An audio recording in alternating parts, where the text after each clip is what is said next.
9월 12일 자유한국당 원내대책회의 시작하겠습니다.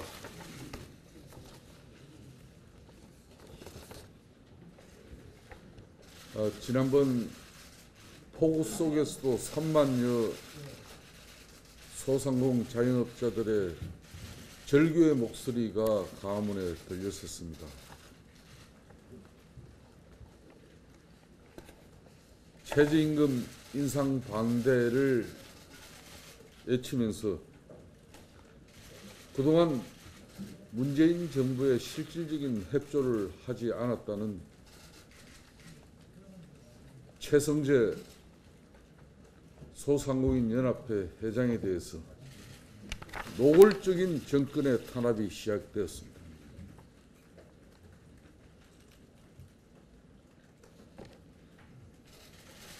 최성재 회장이 2016년 중소상공인 희망재단으로부터 받은 4억 6,700만 원을 회계결산서에 반영하지 않았다며 최 회장을 횡령행위 등으로 고발한 사건과 관련해서 당시 경찰에서는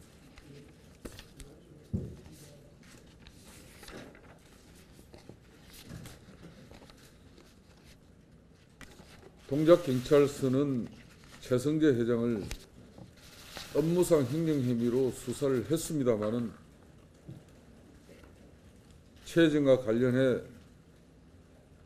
또 한편으로는 내부적으로는 자격 논란을 격하게 벌였다고 합니다. 그렇지만 동작경찰서에서는 최성재 회장을 업무상 횡령 혐의로 수사를 했습니다만 혐의를 찾지 못해서 서울지검의 불기소 의견으로 송치한 바 있습니다. 그럼에도 불구하고 검찰이 다시 최성재 회장을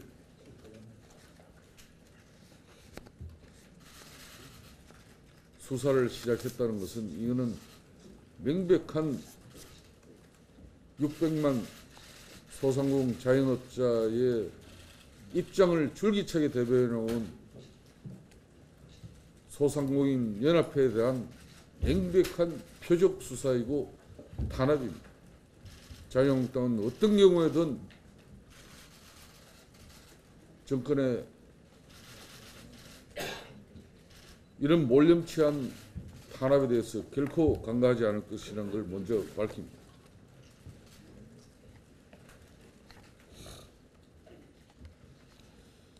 다음 주로 예정된 남북 정상회담을 불과 일주일 남겨놓고 일방적인 판문점 선언 비준 동의에 이어서 평양 정상회담 덜러리 수행을 요구하고 있는 문재인 정권에 국민의 대표기관인 국회의 일원으로서 다시 한번 깊은 유감을 표하지 않을 수 없다는 말씀을 우선 드립니다.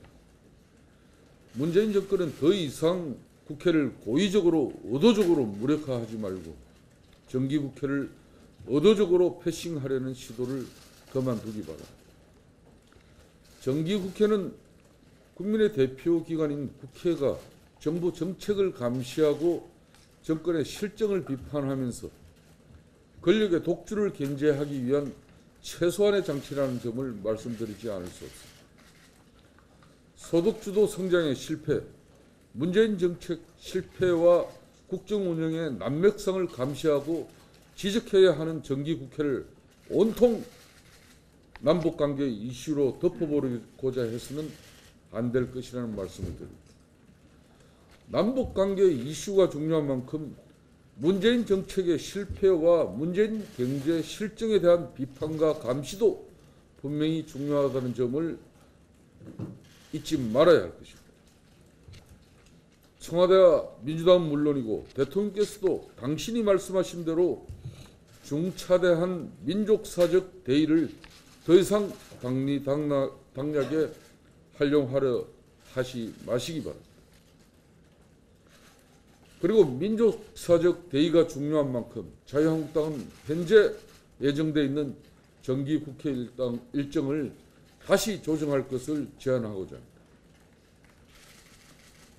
정기국회 일정에 가려 민족사적 대의가 빛을 발하지 못해서도 안 될 것이고 민족사적 대의에 가려 정기국회가 흐지부지 사라져서도 안 될 것입니다. 이번 주와 다음 주에 걸쳐 있는 대정부 질문 일정이 대통령의 평양 남북 정상회담 일정과 겹쳐 있는 만큼 적어도 다음 주에 대정부 질문만이라도 일정 조정이 불가피하다는 점을 말씀드리지 않을 수 없습니다. 아울러 19일로 예정되어 있는 장관 청문회도 대거 청문 일정을 변경해야 한다고 주장하겠습니다.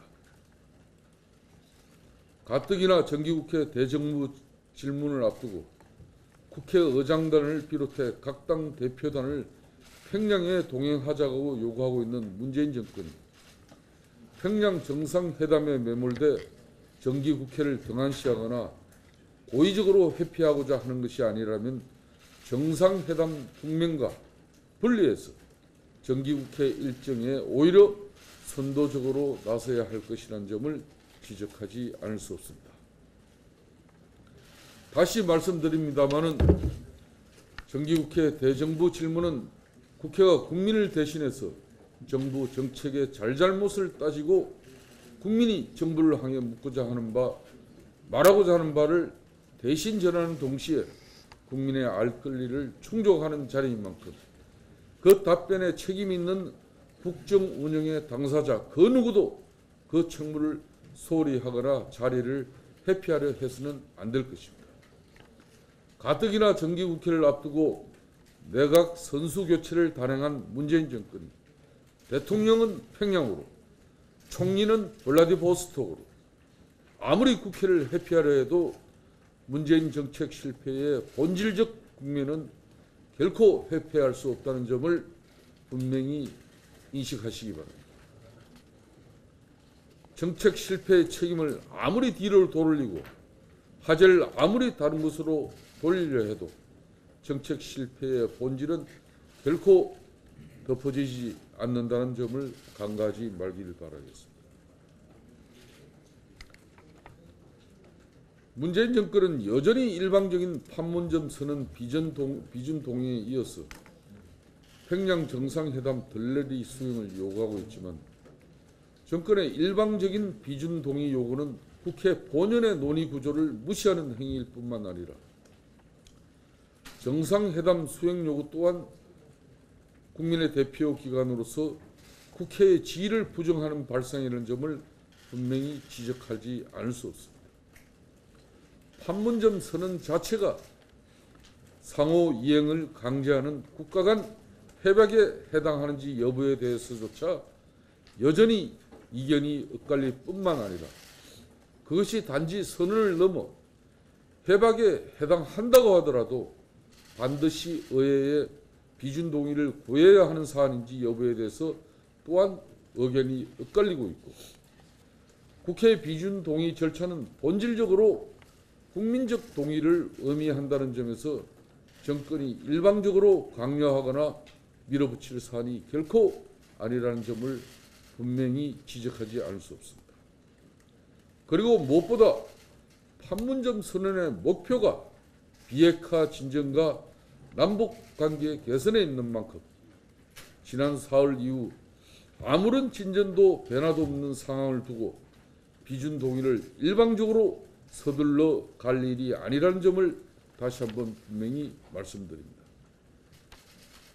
아울러 국회의 평양 정상회담 들러리 수행 또한 국회는 국민의 대표 기관이지 대통령의 수행기관이 아니라는 점을 분명히 말씀드리지 않을 수 없습니다. 국회의 평양 동행이 필요하다면 정상회담 수행이 아니라 북한의 최고인민회의를 비롯한 의회, 제정당 연석회의를 별도로 추진해야 할 것이라는 점을 말씀을 드립니다. 다시 한번 말씀드리지만 대통령께서는 이번 18일 평양을 방문해서 김정은 위원장 입으로부터 북한의 핵폐기를 통한 진정한 한반도 비핵화를 추구하고 있다고 김정은 위원장이 그 이야기 온 세계의 앞에서 이야기할 수 있도록 대통령이 말씀해 주십시오. 다시 한번 말씀드리지만 이번 정기국회는 문재인 정책의 허상과 가오를 짚어내고 소득주도 성장을 비롯한 문재인 경제 실정의 원인과 실체를 드러내는 국회라는 점을 부정해서는 안 될 겁니다. 민족사적 대의인 남북관계 또한 분명히 중요하지만 경제사회복지, 민생, 국민의 먹고 사는 문제는 그보다 더 중요할 수 있다는 점을 잊지 말기를 바랍니다.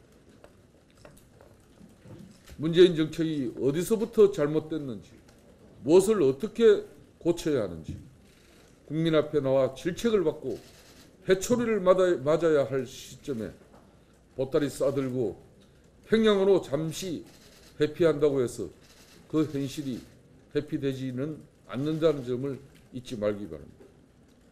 아무리 재앙적 대통령이라 해도 더 이상 국회를 부정하거나 그 권위를 훼손하려 하지 말길 바랍니다.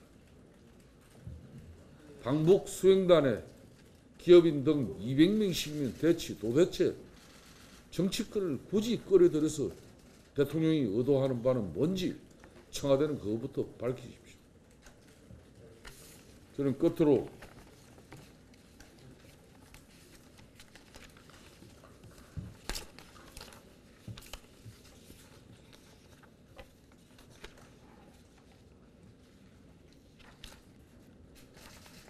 어제 통일부가 국회 비준 동의안에 따른 재정 비용 추계를 국회에 제출했습니다. 청와대 정부 관계자 여러분에게 분명히 전합니다. 과거 한미 방위비 협상에 참여했다 이면 합의 사실을 국회에 넉장 보고했던 황중국 전 주영 대사를 정부가 징계한 바 있습니다. 불과 몇 년 전의 일입니다. 뒤늦게 징계 배경에 대한 의혹은 여전히 남아있지만 정부가 반드시 국회에 숨김없이 보고해야 한다는 반면 교사의 가르침도 있었습니다. 비용 추계와 관련해서 통일부에서 의도적으로 숨기는 게 있다면 항전 주한영국 대사 사례보다 더 큰 징계를 받을 수 있음을 명심해야 할 것입니다. 다시 한번 강조합니다. 비용 추계 정직하게 국민들에게 알려야 합니다. 국회가 똑바로 비용 추계를 심사할 수 있는 의무를 정부가 임시 방편적으로 쏘기려 해서도 안 될 것이라는 점을 다시 한번 분명 강조합니다.